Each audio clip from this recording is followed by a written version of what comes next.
Onegaishimasu. Welcome back to the Goju Ryu Karate Center. We're lucky we have Brian in the dojo tonight, so he's alive, he's back, and we will do a little bit of bunkai, and we will run through the kata, Shisochin.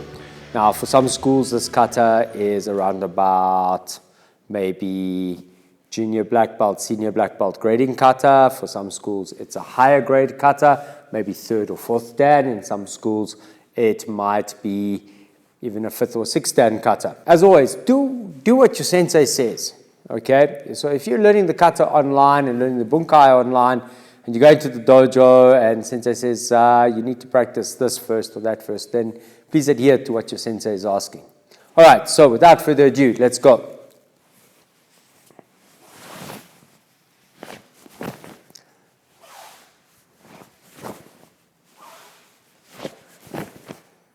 Okay, so the first three movements are basically identical. Double hand block, retract, strike, and back. Hey, Brian, let's go. So our first and probably our most basic idea is that my partner is attacking, he's punching, I block, and I'm striking. I wouldn't be striking for his sternum. I would choose soft targets. So because I am not a 100% dedicated martial artist whose entire life and obsession is martial art, I have to choose softer targets for weapons like knife hand and things like that. And that's a lot of people in this day and age. A lot of people are not 100% students of the martial art and are totally dedicated to it. So you've got to apply a little common sense. Right, back again. 1, 2. Soft target. Aim for the throat. So this is one basic bunkai. We can now build on this idea that punch with that hand. 1, and again 2, and again 3. And now we have 3 knife hand attacks. Yes, I doubled and repeated my second and third one on the same side, but it's just the idea of variation. All right, some crazy ideas you can think of for the bunkai would be ideas like punch 1, 1, 2, and taking up into the armpit. So let's go left hand, please. So punch 1, and taking up into the armpit. So I know there are a whole bunch of people who like the pressure point stuff, and if you touch the person, then some weird stuff happens. But what's interesting about attacking up into the armpit is that it's not so much a collection of pressure points only, but it's also a large collection of blood vessels. It's called the brachial plexus. And by attacking the brachial plexus, you're attacking the blood system as well as the nerve system. I studied anatomy, so I found attacking various spots on the human body rather interesting from an anatomical point of view. Will it drop my opponent? Probably not. Okay, but it's fun nonetheless. So we've gotten through the first 3 moves. We move on. 1, 2. So this movement here, scooping up, can be very similar to Tensho kata. 1, 2, or Seisan kata has something similar. Just here you're dropping with the arms pulling. And it can also be similar because of this movement in Seiunchin. So think about it as a combination of those ideas. As he attacks and he grabs on with 2 hands, instead of trying to sink him and to pull him down, I'm actually going to try and float him up. So we're going to backpedal a bit. So the hands are here. You're going to slide the hands in, press up, move him forward, then pull down. Then you can move on with the kata or with something logical. Right, we always ask the question from that would be the basic bunkai. From a more pragmatic point of view, why would a person grab on with 2 hands? What is their intention? Okay, is he going to shake me? Is he going to do something else to me? How does it work? The next thing is, why 2 hands? If he's grabbing on with 2 hands, why do I have to deal with this problem with 2 hands? Maybe I can use it to my advantage by grabbing this way, pressing up, pulling down on this side. And look at what it does to his structure.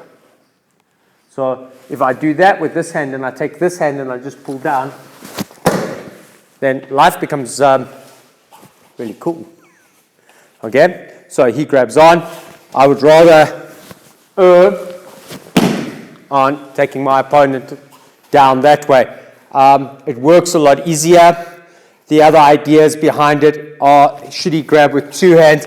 I've got to worry about a knee and a headbutt. So if I maneuver myself, Brian, please stand this way.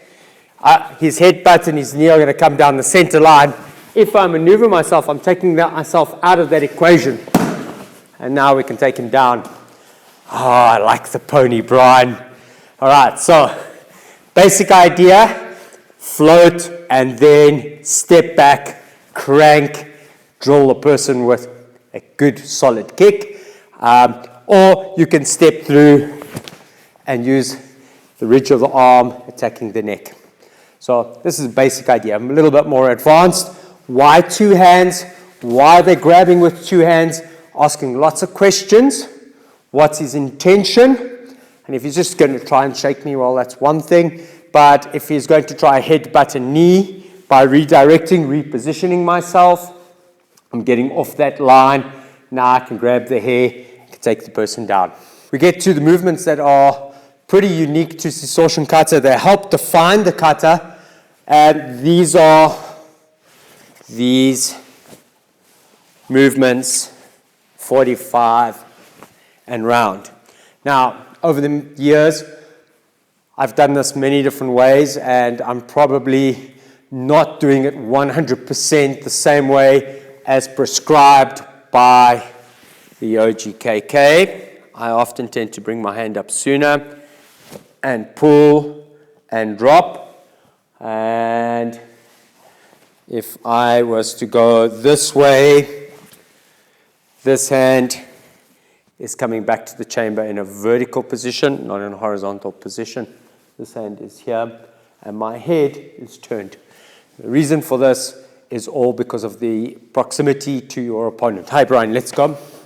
So this idea on its own, Brian is punching jaw down, block, and strike, and I'm breaking the line, and I'm looking 45 degrees along with him.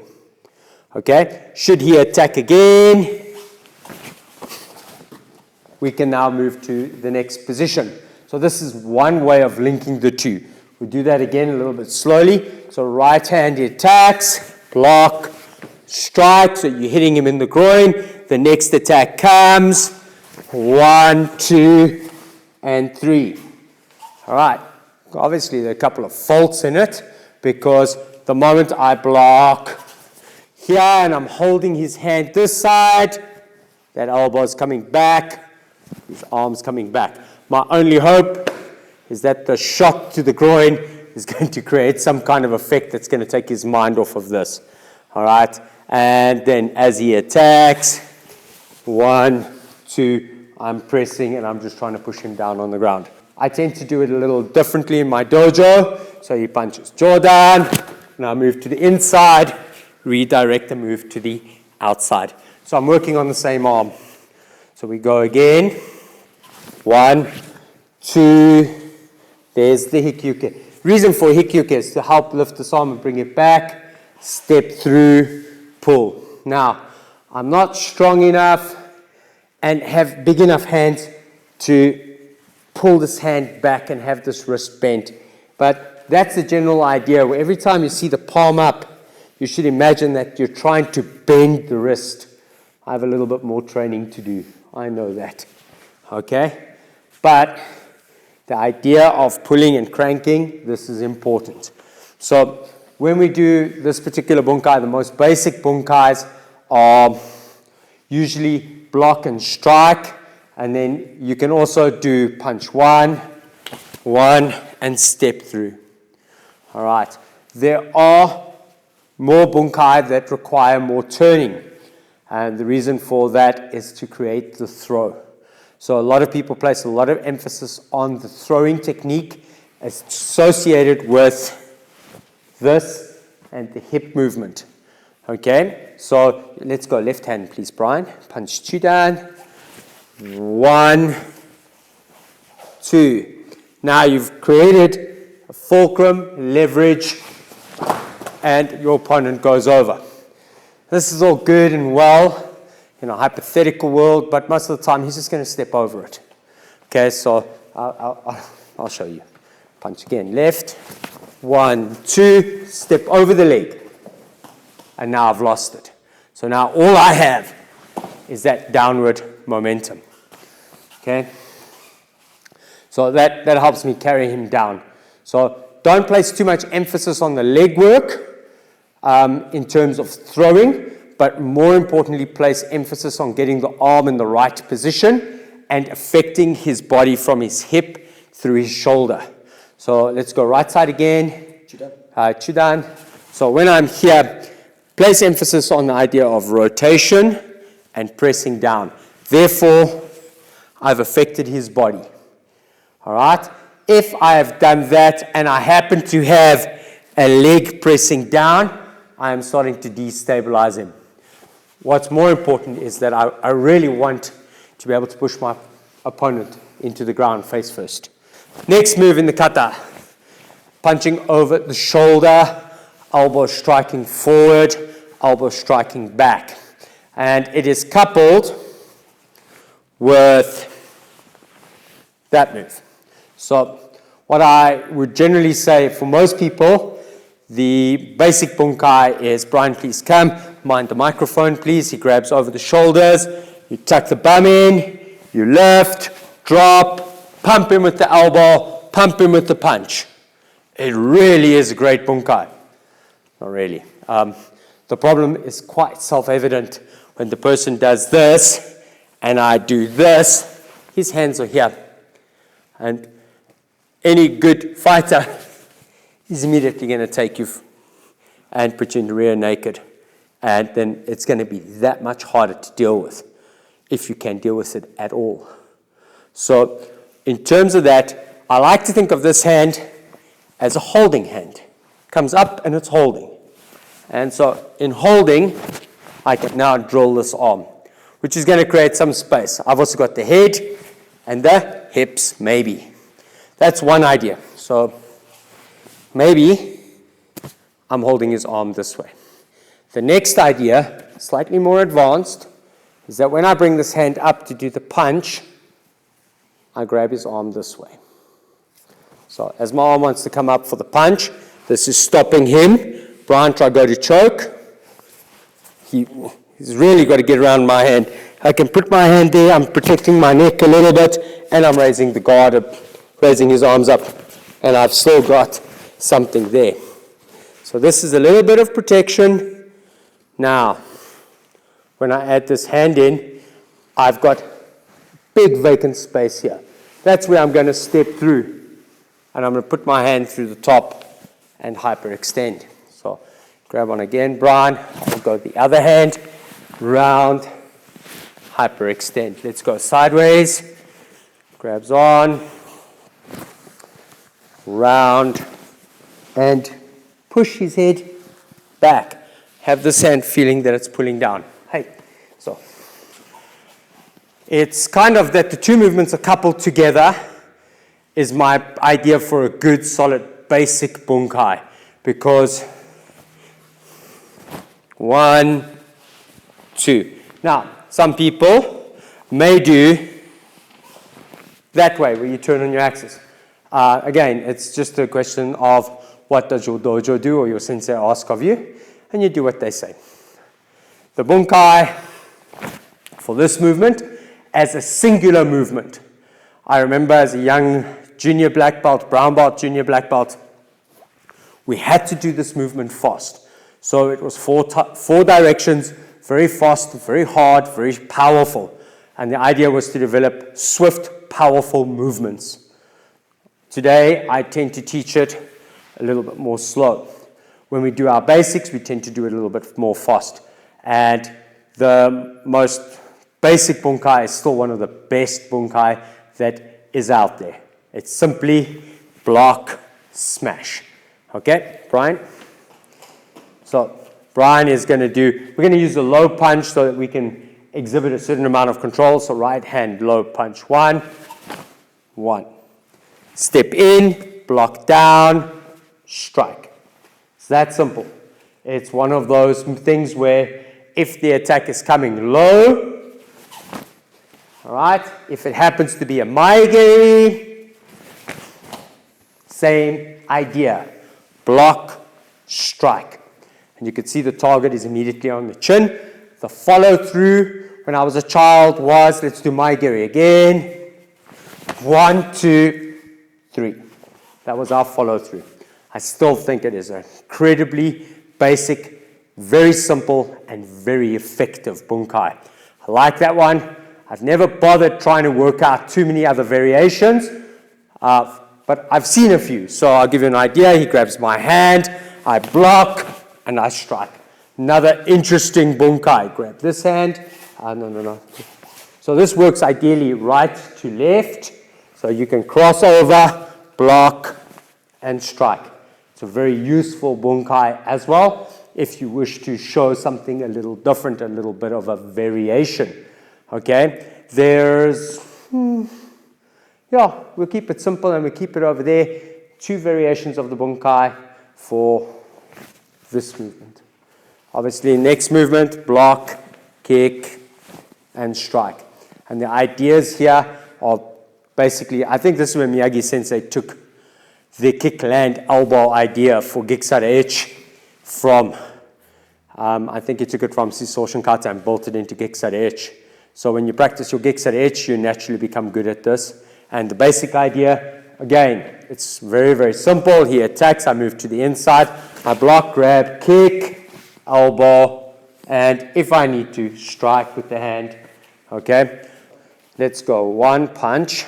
A lot of people will do 1, 2. So the idea, if I kick him in the groin, he's going to come forward. I'm going to hit through his face.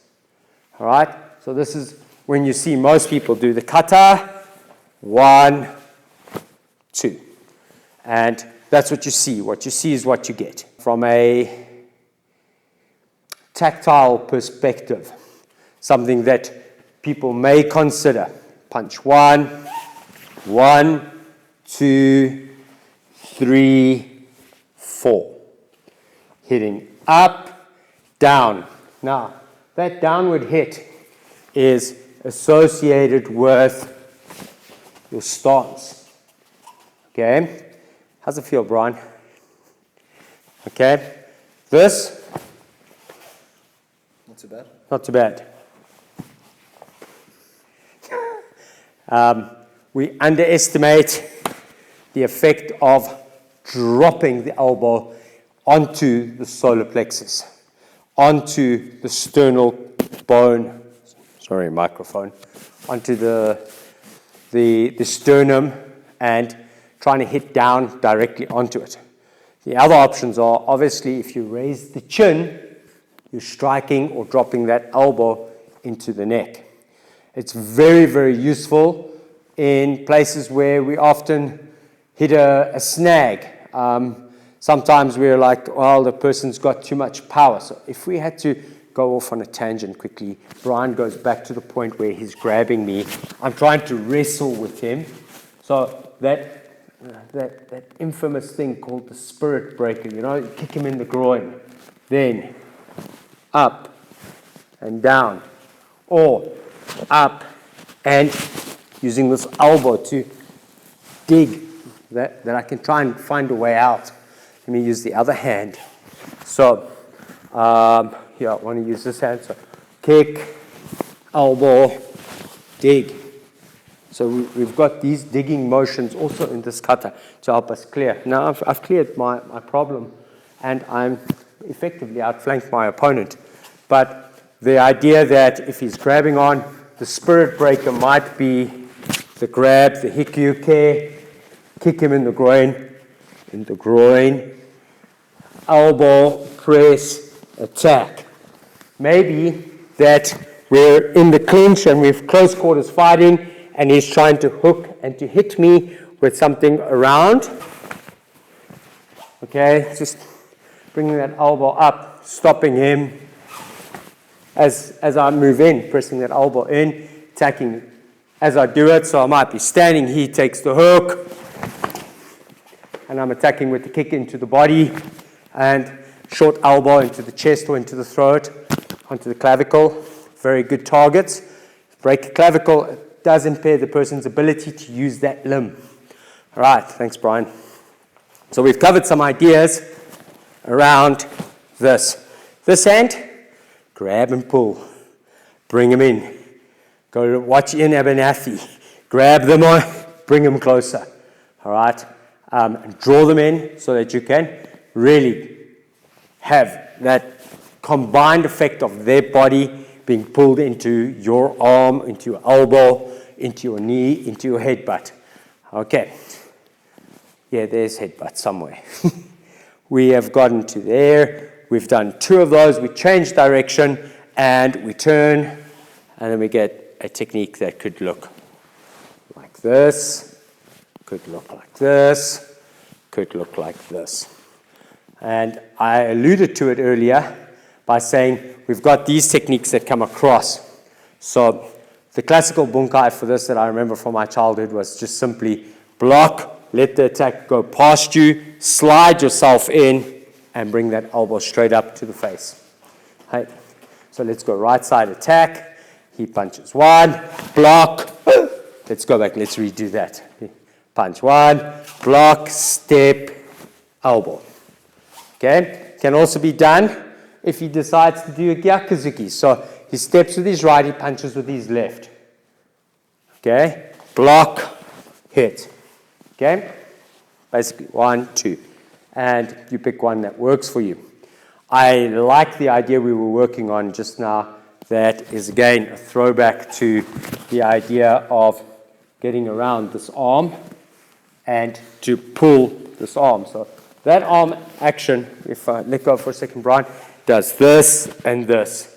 So imagine if he's grabbing on, if I was to grab on and to pull. Look at just that one effect that it creates. So his double-handed grab, instead of dealing with the problem this way, I'm now affecting the problem this way. So I'm doing this, effectively pull and hit. And that, I think, is a more practical application for this movement. Okay, and again, one would be more for grading, one would be more for your own personal exploration. We turn around after that, double open hand, read the newspaper block. Some schools have a very simple short block, some schools have a slightly more bigger, open, large opening type block. And then after that, again, couple to it, either up or down, in, up. And again, kind of like this punch over the shoulder, I tend to think that these movements are coupled together. So the basic idea of this technique is bring their hands up. So now your partner is not grabbing onto your gi, he's grabbing onto both your hands, and you're effectively bringing your hands up. And in doing so, they're basically going to become loose. Okay, so he's got a grip. Obviously, I've got to worry about what's coming. So I'm going to move to the outside, and I'm going to attack. So I've done block, break free, and I've moved into the next movement. Okay, I like that. That's the bunkai I try and get my students to do as a slightly more advanced play for their brains. But the best idea is just pull it up, pull down, whack him on the nose. All right, so that's our basic bunkai.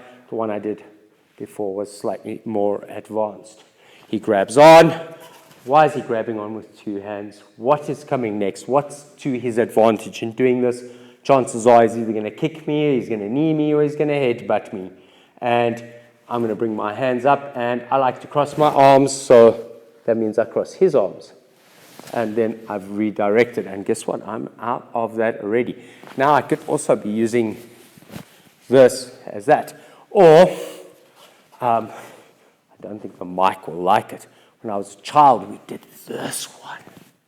And this always made me think of my time at Sensei Chinin, and we did a lot of grab, sacrifice, throw.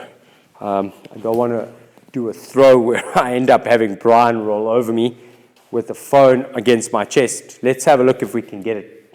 So he grabs on, and I do 1, 2, 3. This, grabbing here, getting to the inside, grabbing on. Then, instead of stepping forward, you step back. So I'm just going to drop onto this leg, I'm going to pull him down, and I'm going to put my foot in his groin. And yikes, that was close. All right, we're back. We're going to try that one again. We've created a bit more space so Brian doesn't go into the wall and the mirror. So Brian grabs on, and I said, you're kind of clearing your hands, or you're cranking free, sliding in, grabbing on, or grabbing on, grabbing on. And I'm going to step back, or I'm going to sit back. And as I do that, what I'm going to do is I'm going to create a trap there for his foot in between, and lift him over. And I create a sacrifice throw. You could do it a lot more close quarters. A lot of people like it really, really tight, grabbing on or hooking the arms. But the idea is just generally to grab and to sit. And immediately as you sit, what happens is your opponent goes down. And then you float them up using your leg. So much more advanced bunkai, much more down a tangent per se, as you explore the ideas attached to this or this. All right, we get through another series of these movements, another punch, and then a turn, and at the end of the kata, one single movement. So Brian attacks, 1, move, strike. Basic as you can get. Get out the way, step, and strike. If you're in cat stance, use the cat stance to your advantage if you want. Okay? If you wish to go down a tangent, you could use it like that. Okay? Punch 1, 1, 2, slightly different variation. Kind of the same kind of principle. If punch again, 1, doesn't have much power, but the moment I turn it, I start getting a little bit more power in the strike. Very much like a sword hand kind of block that you see being used by our friends from Shotokan. All right, hey, arigato gozaimasu, Brian. I hope this covers a few basic ideas for Shisochin kata, as well as a few more advanced ideas in terms of bunkai. Please, as always, remember, this should be something that creates some kind of stimulus for you, that allows you to think, allows you to go, I wonder about this, and maybe allows you to get to the point where you can train and try it with a partner, somebody that you enjoy working with, and that you actually go and explore your kata and explore the potential meaning of your kata. And if you're more in line with very neat bunkai that becomes very pretty and is very showmanship orientated, like you see in the competitors who are doing unison kata, cool. If it works for you and it gives you a little bit of inspiration, that's really nice, and we're really stoked if that works for you. But if you happen to be a more pragmatic martial artist and you're looking for something a little bit more pragmatic, then obviously the moment you start getting your partner to grab on and hold with resistance, to not just capitulate at a whim, then obviously you're going to start finding certain things are going to work, some things aren't. If you find yourself constantly being taken from behind and being choked by your partner because you're constantly putting yourself in a position where that can be easily done, you need to start thinking, how do you stop that from happening?